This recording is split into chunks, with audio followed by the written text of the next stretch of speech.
All right, Shalom. First and foremost, want to begin this lesson by giving all praise, honor, and glory to Yahweh Bashem Yahweh Shah, Wahar Rakha Kodash, which in the ancient Hebrew tongue would be the correct names of the Heavenly Father, His beloved Son, and the Holy Spirit. Also want to give double honors to my teachers, the head apostles and elders, a great millstone. Shalom, much due honors and respect to the fellow laborers out there, as well as you brothers, the believers, along with the few sisters out there that subscribe to the truth as well. So yeah, this lesson right here is going to be centered around prophecy, because we're in an appointed time where the things written in these scriptures is being brought more and more to the forefront, all right, and being made manifest. And one of the prophecies that's on the horizon and quickly approaching is the destruction of this place, America, which is going to mark the fall of Esau, the so-called white man, in his whole reign of terror. And Yahweh Bashem Yahweh Shah, through his perfection, is actually going to use Esau to take out Esau. The so-called white man is going to be responsible for taking himself out of power, which is ultimately going to go back to Yahweh Bashem Yahweh Shah. But the Lord is going to use these devils to take each other out. And you shouldn't marvel at that statement, because World War III is going to be instigated by Esau, just like all the other previous world wars, man. When you take a glimpse into history, you consider World War I, World War II, well, they was all instigated by Esau, the so-called white man. It was basically white on white crime. And you had these devils, all right, the nerve of these devils to try to demonize Jake, you so-called Negroes, Latinos, and Native Americans, through what's called projection, which the elder brother Yakal brought that out, man. That's a heavy definition, all right? You need to look that up. Well, that's pretty much Esau's way of demonizing Jake, by framing us as criminals and animals, the Latin tribes, the Mexican mafia and MS-13. Oh, these are the worst drug lords and drug cartels, when it's actually these devils who producing the drugs. They the biggest plug, all right? With the so-called Negro, they coined the phrase black on black crime in these urban areas in the inner city, gang wars, Crips versus Bloods, drug turf wars. When World War I and World War II was the biggest form of white on white crime ever, man. Even when you consider the Civil War, which, by the way, was the bloodiest war ever to this date on the soils of America. And it was instigated by who? Esau, all right? So you shouldn't marvel when we say the Most High, Yahweh through his son, Yahweh Shah, is going to use Esau to take Esau out, all right? And it's going to be spearheaded by Russia, which Russia is Edomites as well. But this is how the Lord chose to take Esau out of that power seat. World War III is going to be spearheaded by Russia. Now it's going to be all kind of nations and countries to shoot missiles on America, including America's allies, which that's biblical prophecy.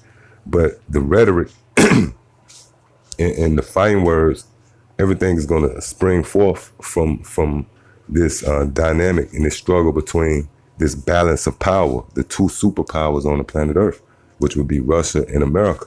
Now, when you go into the time after World War II, like around 1945, all the way up until like 1991, all right, that was really considered the Cold War, because you had really fighting words. If you look up that phrase Cold War, it's pretty much just rhetoric, back and forth, fighting words, but it's not, it hasn't spilled over to a physical war, all right? It's just pretty much rhetoric, back and forth, fighting words, all right? Now, when you go into the time, from this guy Stalin, if I'm pronouncing his name right, 1945 all the way up until like 1991, pretty much as it concerns the nuclear arms race, America and Russia was neck and neck, all right? Now, when you consider this guy Reagan, and you had Mikhail Gorbachev, that was like the climax of the Cold War, all right? That balance of power, which that tension have always been there. Because right after World War II, you had America, you know, with the different ships that they seized from Germany, you know, in these different countries. They pretty much began to deploy missiles and test certain missiles, man. All right? They went head first. They hit the ground running, trying to beat Russia in that nuclear arms race, you know, to try to develop the right technology, you know, to pretty much exceed Russia in that nuclear arms race. So this thing has always been there, all right? This friction, this tug of war, if you will, between Russia and America, all right? But after this guy, Mikhail Gorbachev, you had, I believe his name is Boris Yeltsin. I don't know why that name come to mind, but I believe that's the president that came after this guy, Mikhail Gorbachev, all right? But the point is, he was more West friendly, all right? Pretty much America lured him to sleep. And that's all spiritual right there. Why? Because Russia is known as the bear. Now, the reason why it was deemed as the Cold War is because it wasn't, you know, any physical action, you know? It wasn't a physical war. You know, it was between words, so it was coined as the Cold War. But from a spiritual level, the reason why it was known as the Cold War spiritually is because Russia, the bear, was in hibernation. They fell asleep. They went into hibernation, man. And that's what happens with a bear in the winter. All right? They'll hibernate. You see? So during the Cold War, Russia kind of fell back in the shadows. That's why, even though there was both superpowers, there was a balance of power there, America was only recognized as the power of the world. It wasn't nobody flocking to Russia. They was all flocking to America. Why? Because the bear fell asleep. Throughout that Cold War, they began to hibernate. But now we headed for the summer. And what happens when a bear comes out of hibernation? You don't want to encounter him. Why?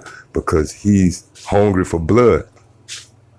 And Yahushua actually spoke concerning what's taking place right now, man. All right? Book of Matthew, the 24th chapter, starting at the 31st verse. And he shall send his angels with a great sound of a trumpet, and they shall gather together his elect from the four winds, from one end of heaven to the other. Yeah, and those four winds is symbolic to the nuclear destruction that's going to take place, man. All right? The Lord is going to deliver his elect out of that destruction. Matter of fact, let me get some real quick to support that. The book of Revelation, the 7th chapter, and the 1st verse. And after these things, I saw four angels standing on the four corners of the earth, holding the four winds of the earth, that the wind should not blow on the earth, nor on the sea, nor on any tree. Yep, and those winds is those nuclear winds. That's going to be the results of those ICBM missiles being shot throughout the world, mainly here in America, man. All right? So when Yahushua made this statement, he was talking about the nuclear destruction, which that's when the deliverance is going to take place. You know, the Spirit got on me to do a lesson concerning that topic, all right? Deliverance and destruction goes hand in hand. You can't be delivered without the destruction. So that's what Yahushua is saying right here, all right? Verse 31 again, and he shall send his angels with a great sound of a trumpet, and they shall gather together his elect from the four winds, meaning he's going to deliver us from that destruction, all right? We just read what the four winds were. That's the destruction that's going to take place here in America. It says from one end of heaven to the other, yeah, because the elect is scattered throughout the world. You got brothers in Central Africa, East Africa, West Africa, London, Hawaii, Alaska, Australia, all throughout the world. All right? Verse 32, and it's the point. Now learn a parable of the fig tree. When his branch is yet tender and putteth forth leaves, ye know that summer is nigh. Right, so that summer is dealing with when those four winds take place, man. which is going to be the nuclear winds. That's the summer, all right? Which, again, that's when the bear come out, all right? That's when the bear come out. Because, again, in the Cold War, the bear was hibernating, man. Meaning he wasn't advancing, all right, as much as America. Now, fast forward to the day, Russia has far exceeded America in this nuclear capability. Why? Because we're in the summertime. And again, when a bear comes out of that hibernation, he's looking for blood. So when the Lord raised up Putin and they began to wake up over there in Russia, they began to beef up their arsenal, man. All right? So this is from RT. It says, worldwide advancements in missile technologies putting U.S. more at risk, Pentagon report. Right. So you got people out there that struggle with what we bring out. They have a problem with it, you know? They can't wrap their mind around the fact when we tell them that World War III is biblical and these different nations beefing up their military is all an effort for the destruction of America. They can't get that. But here go the Pentagon. The Pentagon see it, all right? And this proves that the Bible is the most powerful book on the planet, man. Everything we read in the scriptures could be filtered through these current events. So we're not just pulling it out of our ass that World War III is on the horizon, man. All right, you see it, you know, with the naked eye, all right, on all these different news outlets, alternative media outlets, and we bringing it out through the scriptures, all right? So, you know, it's going into all these different nations, but I want to just hit one point. It says, it also noted that Russia, which surpassed the U.S. and deployed nuclear warheads in 2014, is expected to retain the largest force of strategic ballistic missiles outside the United States. See? So Russia has surpassed the U.S. and deployed nuclear warheads, which goes back to that whole Cold War. From 1945, really, to 1991, America and Russia was basically neck and neck with the advancement of their technology. But now, going back, you know, as early as 2014, it says Russia has surpassed America, man. And it goes on to say, is expected to retain the largest force strategic ballistic missiles outside the United States, meaning they expected to hold fast to that position of exceeding America in this nuclear capability, man. Why is that? Because it's all in efforts to fulfill biblical prophecy. Meaning Russia is going to spearhead this whole nuclear campaign, man. And the bear has awakened, you know, out of that hibernation. All right? That proves that everything is spiritual, because when it was all under the banner of the Cold War, which again, a bear hibernates in the winter, man, when it's cold. When it was under the banner of the Cold War, Russia wasn't making these strides, man. But now as we head toward the summer, Russia is gaining momentum. And that's what happened with a bear. When you go into like hibernation, time of hibernation, you know, bears lose weight, man. But when they come out of that hibernation, they put that fat on them. They gain them pounds. And that's symbolic to the power, all right, that Russia is accumulating through their missiles. They packing on that fat. And they're getting ready to devour America, all right? So that's why Yahushua made the statement, you know that summer is nigh, all right? Because the Cold War is over, man. Now you got different news coming out of late saying that it's going to be another Cold War. No, man. The Cold War is symbolic to talking. Look, the time we coming into, it's going to be no more talking, man. It's going to be action, all right? So the Cold War is over. The bear is awakened, man, all right? And again, the Lord's going to use this bear to take Esau off of his throne, to take Esau out of his power, all right? Now, the Bible actually gives you a timeline of the so-called white man and his rulership. This is Revelation 13:2.